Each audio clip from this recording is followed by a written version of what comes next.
Cuman ini kita kilas balik lagi.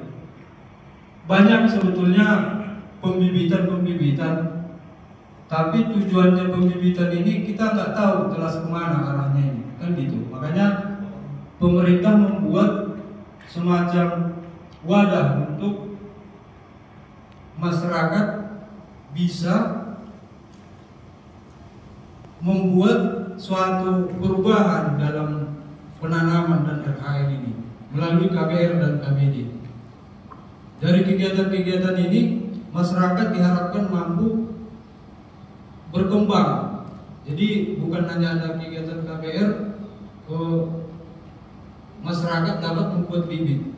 Kalau bisa, seterusnya setelah selesai nanti kegiatan KBR ini, diharapkan kelompok ini mampu untuk membuat bibit secara swadaya dari kelompok, melalui bisa jadi menyampaikan proposal untuk kegiatan-kegiatan untuk penerimaan dana di kelompok tani.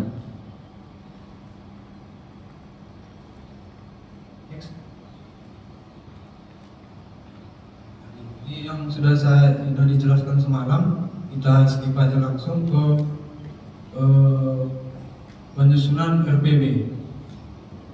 Ini kriteria ini sudah kita jelaskan pada saat verifikasi. Syarat-syarat lokasi juga sudah dijelaskan. RUKK. Nah, di RUKK ini yang harus kita ini kan, jika ada kelompok tani kita itu yang saat ini ada perubahan jenis, dan jumlah bibit. Nah, ini kita harus update RUKK-nya.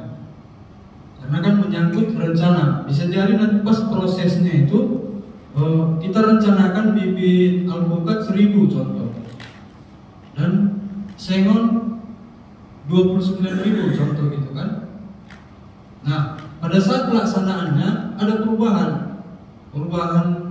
jenis bibit dan perubahan jumlah. Nah, itu kita harus update di RUKK-nya. Jadi sesuai nanti yang di RUKK dengan yang di RPB dan serah terima.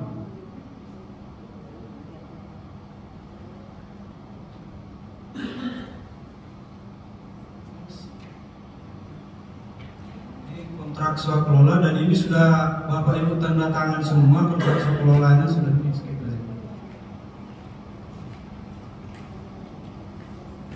Nah, ini untuk bibitnya, itu bibit yang sudah Bapak buat itu nanti akan kita tanam terutama di lahan-lahan kritis, lahan terbuka, lahan bekas kebakaran hutan. Jadi jika ada lahan-lahan seperti ini, itu bisa jadi lokasi penanaman yang akan ditanam oleh bibit KBR. Jadi bibit-bibit KBR itu sebetulnya tujuan utamanya itu adalah ke lahan-lahan seperti ini, lahan terbuka, lahan bekas kebakaran hutan, dan atau lahan tidak produktif.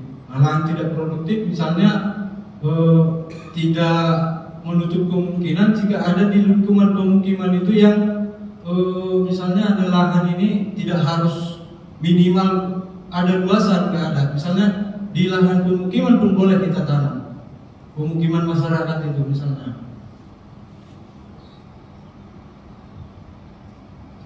Nah, ini penanaman bibit KBR dapat berada di dalam kawasan hutan dan atau di luar kawasan hutan. Luasan 10 hektar pada ekosistem mangrove dan 25 hektar pada selain ekosistem mangrove. Jadi minimal untuk KBR, luasan penanaman minimal yang harus dimiliki oleh satu unit KBR itu ada 25 hektar. Itu untuk lahan selain mangrove. Nah, di sini kita nggak ada kelompok tani KBR dan KBD yang memilih jenis mangrove. Tahapan pekerjaannya itu ada 4. Yang pertama penyusunan RPB, itu yang sudah kita berproses sekarang, lagi kita laksanakan di lapangan. Yang kedua penanaman. Nah, penanaman ini kita jadwalkan di awal tahun 2023. Jadi kalau sudah selesai serah terima, bibit yang sudah diserah terimakan, nanti kita kontrakkan lagi untuk ditanam di tahun 2023. Selanjutnya evaluasi. Nah, di evaluasi ini nanti tim yang bekerja di sini sebenarnya kalau secara peraturan Permen LHK nomor 10 tahun 2021 itu sebetulnya mengevaluasi adalah pendamping dan tim pengawas kelompok tani. Jadi Bapak Ibu sekalian yang menanam, nanti tim yang dibentuk oleh ketua kelompok yang mengevaluasi. Jadi harus bersinergi antara tim pelaksana, tim persiapan, dan tim pengawas. Dan setelah itu nanti dievaluasi oleh tim PLK, pendamping dan tim pengawas, itu disupervisi lagi oleh tim dari BPDAS. Nanti turun dari tim BPDAS untuk mensupervisi, hanya menguji apakah memang benar hasil evaluasi yang sudah dilakukan oleh PLKBR dan tim pengawas tadi. Nah, seperti itu. Yang selanjutnya yang terakhir adalah pembayaran insentif dan serah terima. Serah terima di sini nanti kita serah terimakan lagi bibit yang sudah ditanam itu, berapa jumlah bibit yang hidup, berapa jumlah yang ditanam, itu diserah terimakan untuk dipergunakan oleh kelompok tani. Selanjutnya